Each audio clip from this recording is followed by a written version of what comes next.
How's it going, everybody? DJ Ryan here, Tah-Dah Productions. Thanks for tuning in to another gig log. This week we're taking you to Jessica and Michael Ola's wedding in Chico, California. The reception was at the Holiday Inn and the ceremony took place at a local church. You know, this is just some express footage of setting up. Let's talk about the lighting that we did use for this dance floor here. First and foremost, in the middle, you can't see it turned on because we haven't gotten to it yet, but it is the Gig Bar IRC. I finally got my hands on one, and we're going to be showing that off in the gigs here in the future.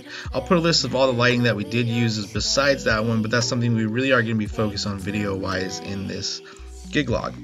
So as far as up lighting, let's talk about what we did for this couple to help change the room. We started with the cake table, running 2 white lights on either side just to help brighten it up, and then for the rest of the room we ran 10 slim par 56s, and we ran them in a lavender and white combination depending on what we were doing or where they were situated, to help brighten up this room and really change the atmosphere. And you can see the mirror on the back wall there kind of created this infinity effect, gave us way more bang for our buck for the bride's sake of making it feel like there was way more lighting than there actually was in this hall.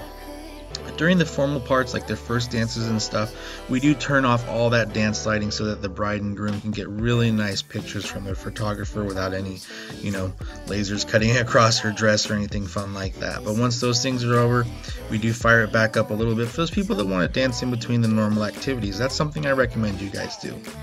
As far as the uplighting though, it really helps change the room. You can see here from front to back, without the uplighting this would just be a white room.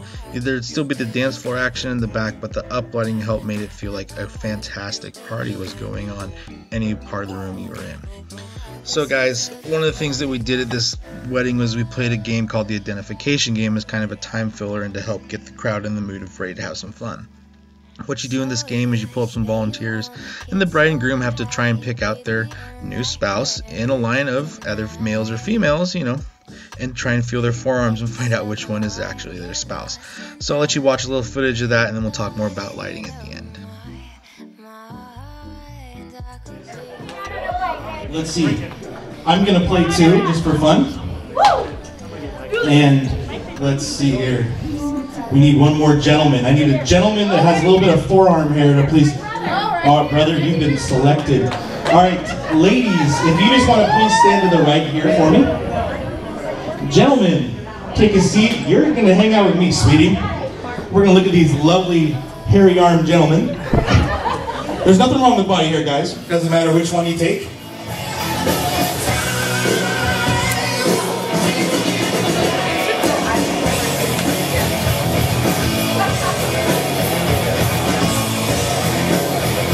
All right, here we go. Mike, you ready? Oh, I love it when you guys actually fall for the fake. Yes. All right, here we go. For reals this time. On 3, Jessica. 1, 2, 3. Let it fly. Woo! Yes, and let me remind you, a piece of it's almost as good as the whole thing. I got money on Travis for some reason. Here we go. 1, 2, 3. Let it fly. Ow! Okay guys, well that gives you a quick example of how we play the game and some of the other things that we do at a typical reception. One of the things that I really encourage is getting out from behind that DJ booth and interacting with your crowd. It goes so far. So let's talk about some of the dance lighting that we used. Shining right there in the middle, we have that brand new Gig Bar IRC, and first impressions, guys, this light is awesome.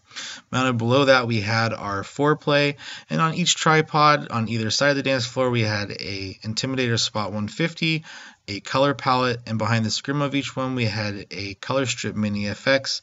We also ran a Swarm 5 FX, a circus, and the facade part of our motion drape and facade. And to make the room look so cool with all those crisp beams, we used our Chauvet DJ Hazer 2D. Alright, so please like, comment, share, and subscribe. Stay tuned for more gig logs, and we're going to be showing off that Gig Bar IRC a lot in the next couple, so check it out.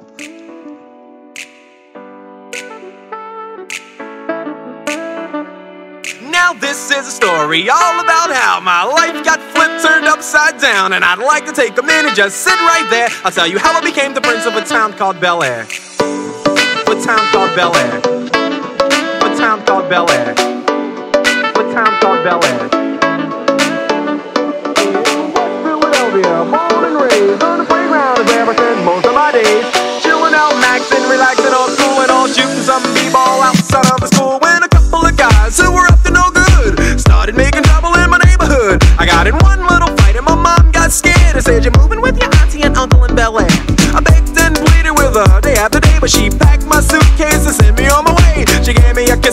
she gave me my tea.